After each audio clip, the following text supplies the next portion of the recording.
Oh, snap. Oh, snap. All right, I forgot my webcam this time, but we here. We're working for now. Welcome to Ali HT series. We're here for Motivation Monday, and we're talking about meditation and the benefits of meditation. Another way to boost your immune system. So we're going to take a look at the earth, the sky, give thanks. Look how beautiful it is. Wow, wow, wow. I know we're not with the webcam, but tomorrow, my bad, I forgot I had it. Look how beautiful the sky is. Wowzers. Look at that sunset. Woo! Beautiful sunset. Me personally, I love to do like the meditations and the breathing outside. I just got to figure out how to get the internet out here. You know, it's not like the States where we got everything that we need all the time. I got to figure out how to get the internet out here to the roof. Things are coming though. All right, so Motivation Monday. Let's do a little dance, make a little love. A million rock, you know what I'm saying? Do a little cabbage patch. All right, so do a little dance.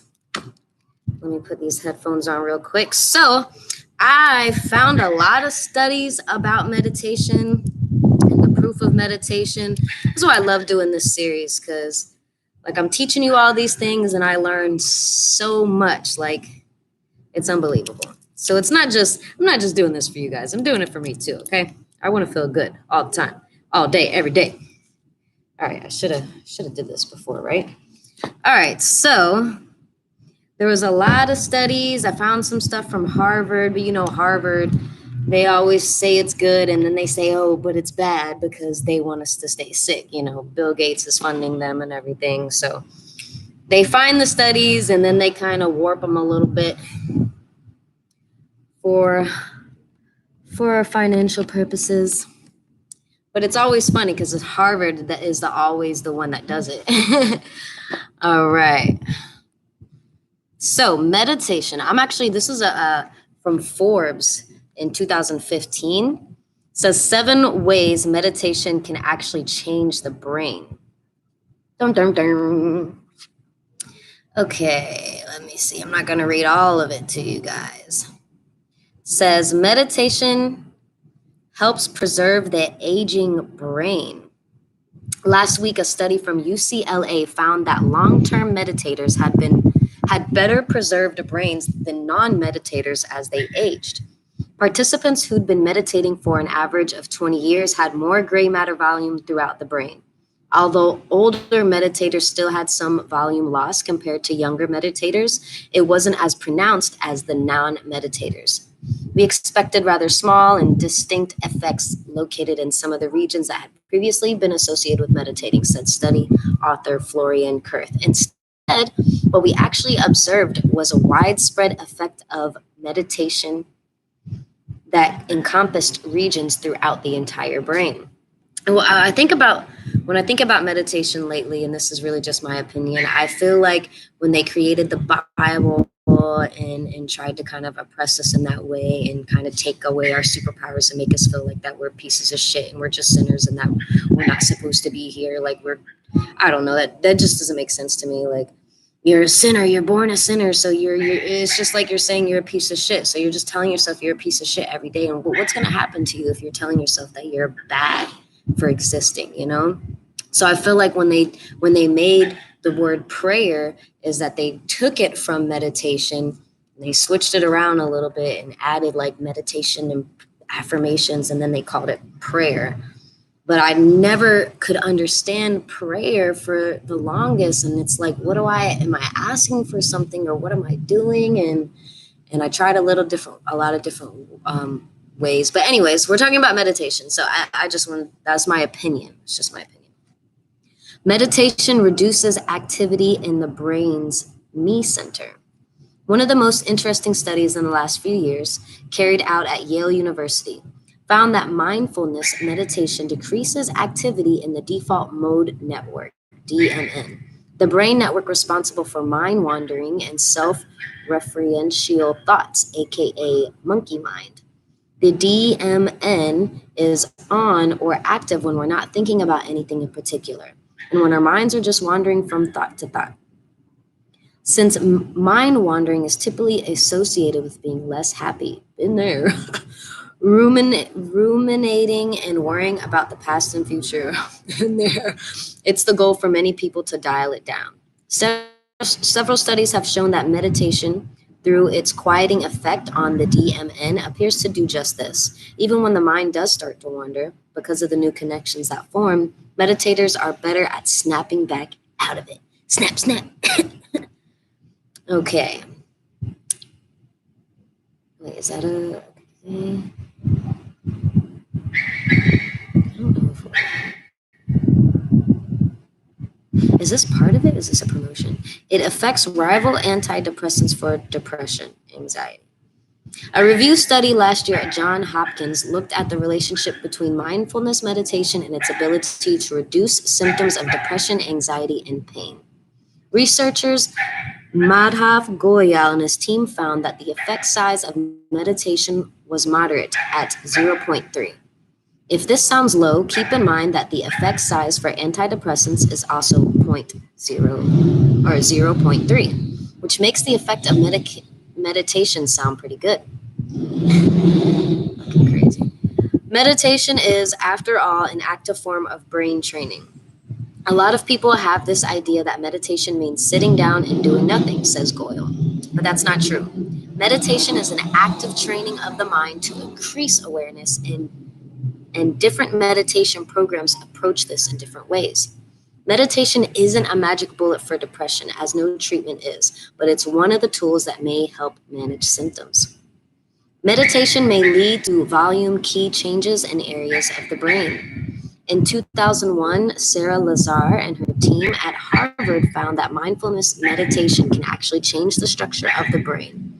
8 weeks of mindfulness-based stress reduction, MBSR, was found to increase cortical thickness in the hippocampus, which governs learning and memory. And in certain areas of the brain, that plays roles in emotion regulation and self-referential processing.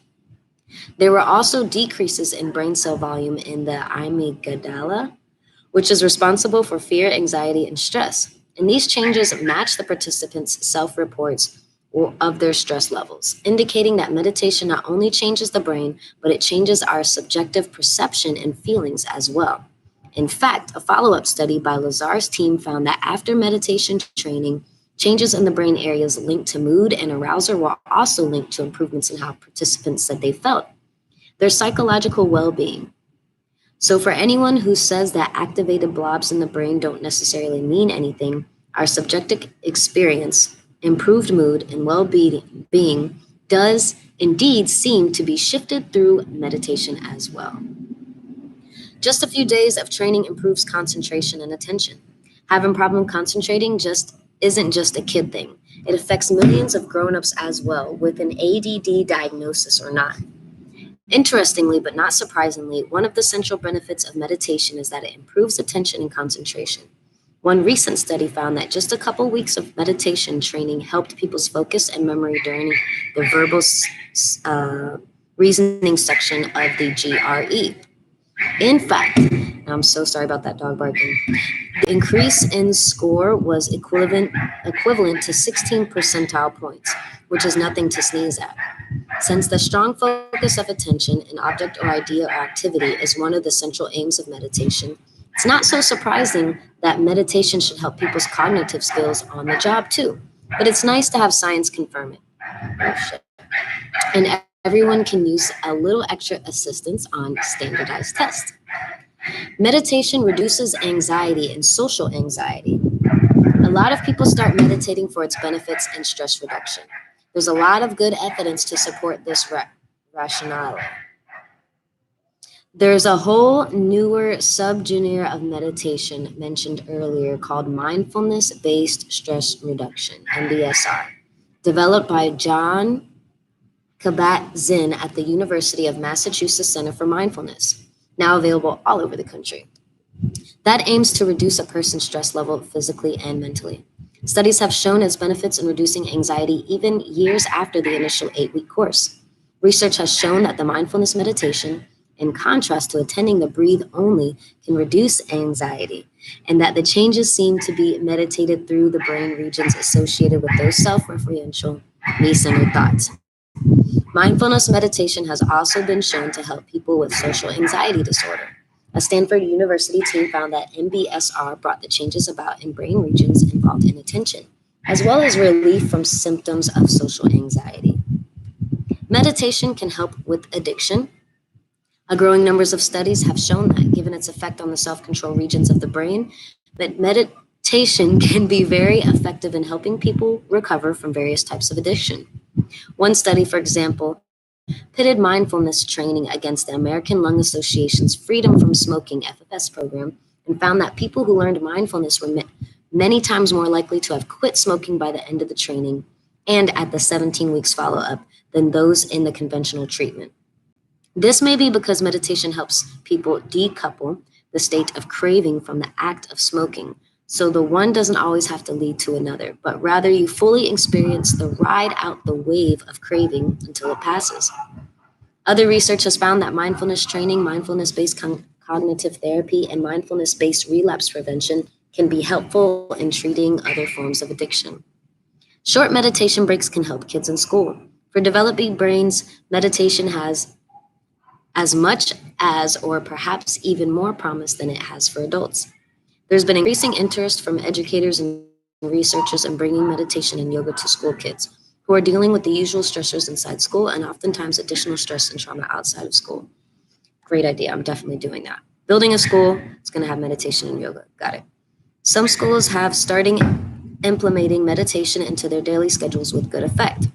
One district in San Francisco started a twice daily meditation program in some of its high-risk schools and saw suspensions decrease and GPAs and attendance increase. Studies have confirmed the cognitive and emotional benefits of meditation for school children, but more work will probably need to be done before it gains more widespread and acceptance. Come on, you did it just like the Bible, church, and prayer. We can do it with this stuff too. Worth a try. Collateral. Let's see what it says. Meditation is not a panacea. What is that? Panacea? I don't know.